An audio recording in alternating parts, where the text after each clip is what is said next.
You are now listening to the podcast for geeks and the stuff they love, where each week we'll talk about everything from anime to movies, games, and prop collecting with the people who create and love it. I'm Jeremy, and this is your Geek Fix. We didn't have an opportunity to be able to get together this week, and so I was playing around with the idea of not doing a podcast, not having one come out this week. Every once in a great while, we haven't had one come out, or I'll re-release an interview that we've done and do it as a podcast. But I also have tended to do things like not quite a live stream is basically what I call them. So it's not a live stream, but I answer a lot of the questions and talk about a lot of stuff I would talk about if we were actually doing a live stream right now, because there's a lot for me to talk about. There is some stuff that I want you to be able to know about, and things that are related to this channel and to our community that I want to update you on. I've been really thinking a lot about the initial purpose behind this channel, which was I wanted to be able to have a community of makers and collectors, people that are major fans of the things that I also like, because I wasn't finding it elsewhere. There were some things that I just didn't see elsewhere, and I also really like the idea of being able to make props and making them work in ways that they do in the movies. I've been working on one lately that's kind of got me stumped, not because I can't figure out how to make it work, but because I also always have to play with this fine line between something that is kind of cool and fun, entertainment-wise to see, but I might not feel safe with people replicating. So I've been kind of reworking it. I also have projects I've been working on for a year now that I thought were just kind of small things, something that was entertaining, interesting, from investigating Bigfoot to Temu. I thought they would just be quick and dirty things. I kind of started them. I did enough video, I thought, to be able to make something, and then it just kept developing and turning into something that was more interesting the kind of longer you go, which hasn't been an issue in the past. I mean, in previous years, I would make maybe 10 videos a year, and that was it. So maybe one video a month. And then a couple of years ago, I started doing two things. We started doing our podcast, and we started doing the fan home videos. And that resulted in having two videos generally that would come out a week, and then sometimes additional videos, my standard videos coming out where I'd be doing builds and things. And I've liked being able to do the fan home stuff because it's taught me it's structured, so it doesn't take a lot for me to go in and make it. It does take a little bit of time, but I've also learned to be more efficient. It's actually helped me in some of my video editing and making. I've also liked doing the podcast. My favorite thing about the podcast initially was the fact that it was just going to be audio. I was just going to stick with the audio. It's so easy to just record something and put it out there. And of course, we eventually went to video, which most podcasts do or have done or have to do. And eventually, you might have noticed now that YouTube has its own podcast category, which allows us to eventually be able to use that as RSS feed, which means that it will store it permanently. And that saves me about $20 a month that previously those podcast costs us. But I'm also editing in a lot of additional things on those videos. I think sometimes people might look at it and be like, well, it seems like you're only doing those these days, and you're not doing other things. And the answer is, actually, I'm doing the other things more than I used to as well. It's just that now we have so much of the other that it's easy to feel like there's more of a focus on those. And that's not really true. It's just that I'm to have more filler. And now when I'm trying to work on other projects or in between those other projects, the Pip-Boy video took me 3 months to make the original one.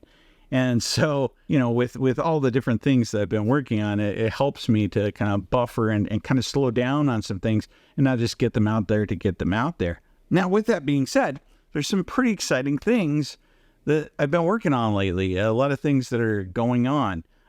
For example, I started doing stages for building your own Pip-Boy because, yes, it is official. I purchased the tickets. I am going to Nevada. I will be at the Good Springs event in November, and I'm even collaborating with some other Fallout-related YouTubers and Instagram people and streamers so that we can kind of collaborate on a few things.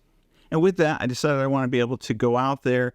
I needed a new Pip-Boy that I could kind of assemble in a different way that would allow me to get it out there and get it back, whether that's shipping it or or flying with it, because of course it was always a problem to try and do either one, because it goes through shipping, it gets x-rayed, it looks like a bomb. I mean, let's face it, it looks like something that has bad intentions behind it. On the flip side, I'd never get it through the airport, I don't think, at least not both directions. And I didn't want to have it taken away from me. So for that reason, I decided what I'm going to do is I'll have where it's easy for me to take the plastic portion and take the working parts, which are whole, and break them apart and assemble it within a couple of minutes. So I got a Pip-Boy, which I unboxed and am now in the process of showing stages of how to take it apart. Is the next video that's coming out, including how to take that apart, how to take the holotape apart, but also how to take the radio. And yes, I got a new radio. I am also going to show an alternative to this, but I did find out, even though you go on eBay and it looks like they're $300 or more, I found that I can actually get these, or you can get them pretty close to the price that they were originally sold, which is pretty exciting. The downside is, of course, when you share this kind of secrets, everybody jumps on board, and then it gets harder to use them in the same way. So I'm also going to be showing how to make the goal is to make a radio, an actual radio, or turn it into an actual radio, that module of the Pip-Boy. I also figured out recently that there were some issues with me going through it and doing it in literal steps, because I found out I couldn't do the painting stuff because I forgot. There's other modification you have to do to the Pip-Boy before you paint it. Otherwise, it can catch on fire. And so in order to follow it step by step, it's very difficult. You're going to basically have to wait. If you're planning on doing the alterations that modifications that we're going to be doing, then you're going to have to first get the BlackBerry, and you're going to have to do some of the modifications on that in order to be able to make the modifications on the Pip-Boy before you then prime and paint it.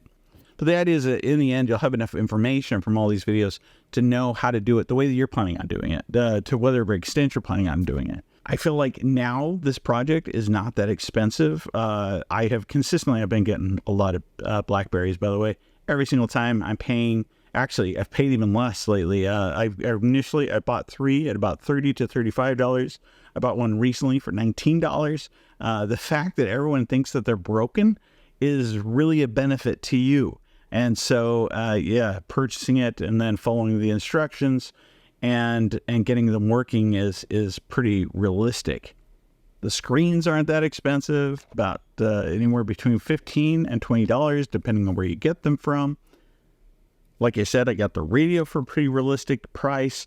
The radio that I'll show you how to make from scratch is, parts-wise, will be less than $20. The Geiger counter module that we made last time is also really cheap. Again, I think under 20. Oh, no. With the speaker and things, it could be up to $40, I guess, for that. So to get it working in the way that it did in the third video is pretty realistic and reasonably cheap.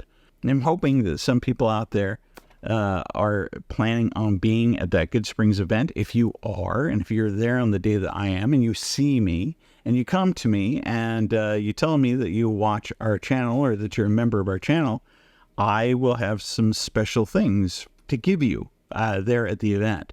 So that's also something to kind of keep in mind in the case that you're going out there for that. I'm not sure if I'm going to be able to get the whole thing done before I go, to be truthful. If I will be able to get all the stages done, because that is kind of midway through November, and that's coming up pretty quick. I also have the Nuka-Cola gun that I'm working on, and have found a way to make it actually work like it does in the game. So by itself, without hooking it up to anything, being able to shoot cola out of it, which is not recommended. Although I can think of some ways that I might be able to do it without it getting sticky on the inside and just gumming up the whole works. But I do have a way to make it do what it's supposed to do and sounds just like it's supposed to sound. So hopefully I get that done before I leave as well. You remember also that November, the beginning of November, is when our lightsaber project is due. If you're planning on trying to apply to be able to get your Amazon gift card of $100 and have it featured on our show, you want to have that submitted by November 1st. And I do know there's some people out there are actually already working on that and are contacting me about the steps and stages that they've been doing and the ideas that they've had. The only thing I ask is that you be careful and that you read the rules before you go sending us anything, because I hate to turn you down or say you didn't win. There are a lot of videos that are in the works and have been in the works so far. They might all be coming out around the same time. The best time to release videos is in November. To be truthful, November into December. And so I am planning on kind of clustering a bunch that will hopefully come out around that time. We also want to involve the members of our community inside of this process, because that's what this is all about. And so the more that you can send things, and the more that you want to tell us about stuff or send us photos or talk about things or even participate, I think the more fun that this is. So, the more that you want to participate, the better. I know some people are leery about doing that, and hey, I'm happy to work with you in being able to do something at your level of comfort. I do have plans to eventually have our site working. We actually have the URL and have for a while for yourgeekfix.com, and I need to use that. And my plan was to have a place where we can post a lot of our stuff, share the things that you're working on, and have forums where you guys can talk to each other and actually be able to share your own projects and talk about some of the things that we do. Also, being able to connect each other with more information. I've also had this plan of trying to help people internationally to be able to connect and to do things for their local areas, and can do it with our name on it if you want. That's something that I've been working on for a while, as well as ways to be able to get the things that you want for cheaper, or get them instead of areas where you don't have access to certain products. Is there some way that we can kind of become a distributor of sorts? And those are kind of big and lofty goals, and I don't know if they're going to happen anytime soon. But at the same time, I mean, they are the kinds of things that I've always thought about that would be fun. Kind of rambling, but the whole purpose of this video was just kind of touch base with you, tell you some of the stuff that's going on, and be able to have you start thinking of some of your own things that you're really interested in, things that you want to hear about too. Every time that we go to do our podcast, I'm pulling from things that people have left in the comments or that they've emailed us about, because that's the stuff that you guys want to talk about. Or I'm trying to find things that hopefully would be interesting or unique to talk about as well, and not just about ourselves or our own personal projects. But at any rate, if you have ideas, leave them in the comments below, or feel free to email us at yourgeekfix@gmail.com. If you've enjoyed this podcast and want more, stay tuned for that, but also check out our channel, join the community on YouTube that goes by the same name, Your Geek Fix. Be sure to check out Vinz on Twitter at massivedmg_ and on his YouTube channel, massivedmg. Check out James at Mr. Malto4 on Instagram and the Replica Prop Forum. We also want to hear from you, so be sure to send your questions, stories, and other projects to yourgeekfix@gmail.com. In the meantime, this has been Your Geek Fix.